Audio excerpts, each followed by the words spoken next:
pourquoi je perds pas de poids depuis 2 semaines? Pourtant, j'ai diminué mes portions, je mange sainement, je prends beaucoup de fruits et légumes, je prends des protéines, je grignote pas entre les repas, je bouge plus, je fais beaucoup d'efforts, on dirait, je perds pas de poids.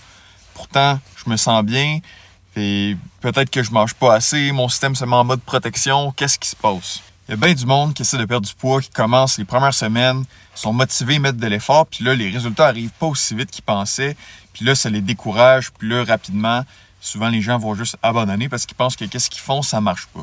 Moi, quand quelqu'un m'arrive avec quelque chose comme ça, la première affaire que je me pose comme question, c'est est-ce que la question est valide de base? Fait qu'au début, on se rappelle, la personne dit « Je comprends pas pourquoi je perds pas de poids depuis 2 semaines. » Mais est-ce que c'est vrai qu'on perd pas de poids depuis 2 semaines?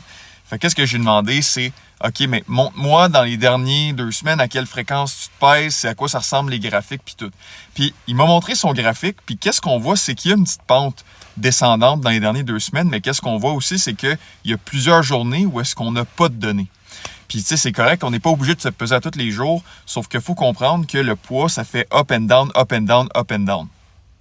D'une journée à l'autre, ça peut être 3, 4, 5 livres de différents d'une journée à l'autre. Fait que si on a juste quelques données par semaine, ça se peut qu'on ne voit pas big picture puis qu'on pense qu'on ne progresse pas alors que la tendance est à la baisse. Fait que 2 choses à ce moment-là, c'est soit on se pèse plus souvent, fait qu'on se pèse à tous les matins après avoir été aux toilettes, on essaie d'être constant avec ça, puis on a plus de données, on peut voir vraiment qu'est-ce qui se passe. Ou si on veut continuer à se peser moins souvent, il faut juste s'attendre que ça se peut que ça prenne plus de semaines avant qu'on voit vraiment la tendance. Parce qu'on a juste moins de données. 2 jours après, la personne m'envoie un message. Ah, finalement, mon poids il a baissé. Fait que des fois, faut juste être patient. Puis il faut avoir assez de données pour être capable de dire est-ce que je perds vraiment du poids. Maintenant, si vraiment, là, ça fait 2-3 semaines, le poids il est vraiment stable, je me pèse à tous les jours, puis je fais toutes les affaires, toutes les bonnes affaires, là, j'ai toutes les choses qu'on a mentionnées.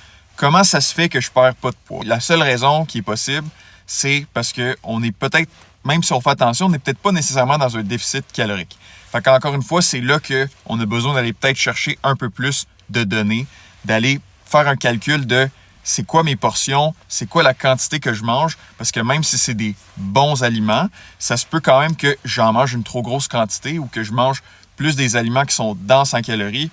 Fait que j'ai l'impression que je mange des bons aliments dans des portions correctes, mais ça reste trop de calories. Parce que même si j'ai l'impression que je fais tout bien, si j'ai pas des données objective, ben, on peut s'imaginer plein de choses, qu'on est en mode protection ici et ça, mais ça reste de l'imagination parce qu'on n'a pas les données qu'on a besoin pour être capable de dire, de tout doute, c'est tout ça ou pas.